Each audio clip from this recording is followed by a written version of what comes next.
there seem to be some relationships where you dearly love the person and you are actually in agreement with a particular subject that's being discussed, but because of the way the communication happens with certain people, it is as if you're almost speaking foreign languages, and it appears as if you're not on the same page with that particular topic.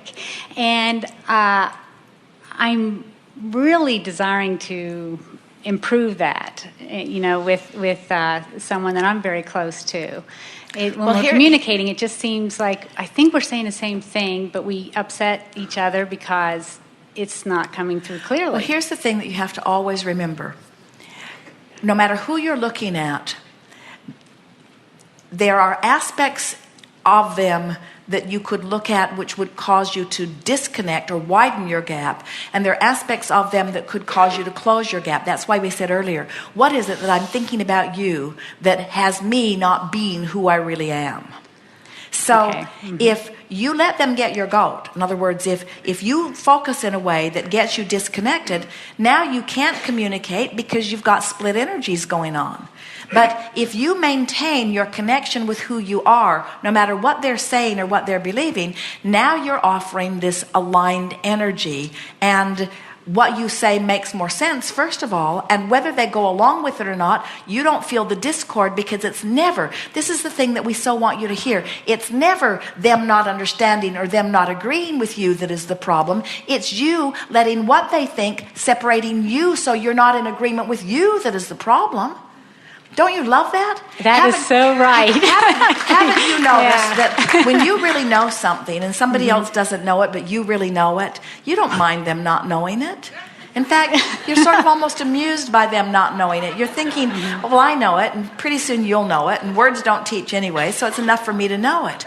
But if them not knowing it causes you to question or doubt it and not know it, now you're separated, and that's why so many people are so offended when you don't agree with their religion. If they knew their religion, they wouldn't be offended by your not knowing it.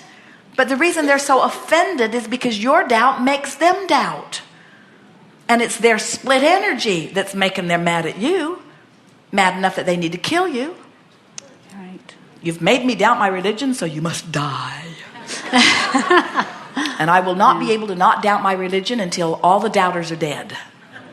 And we say, when you know something, you don't need anybody else to know it. You know it. It's your alignment with Source, you see.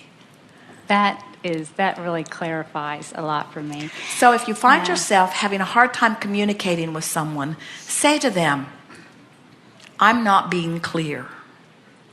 And before they protest, say, and I don't mean I'm not being clear with my words. I mean, this conversation has got me thinking in opposite places. And then say to them, thank you. Because in this contrast, I'm getting clearer about what I'm reaching for.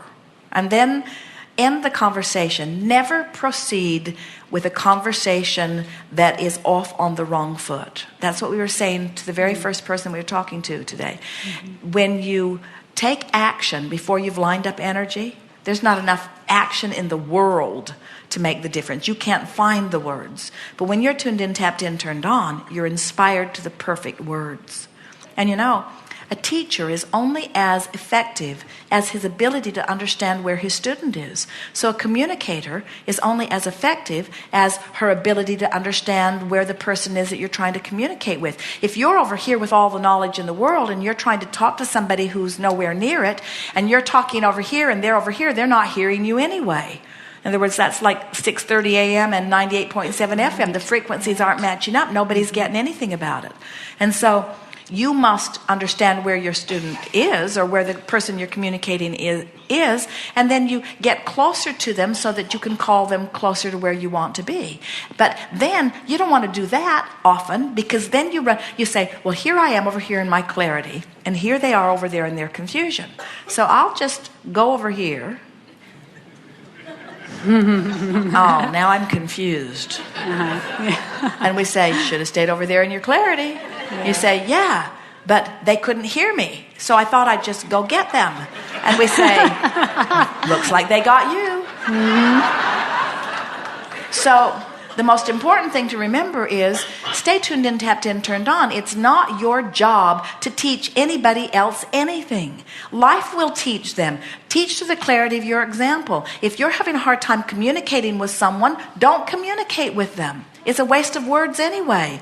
Just stay over here, and if they catch up with you, they'll come over and you'll have a nice conversation. If they don't, they'll go away. And somebody who's up to speed with you will come over and you'll have a nice conversation. But stop trying to convince people against their will. It is vibrationally impossible.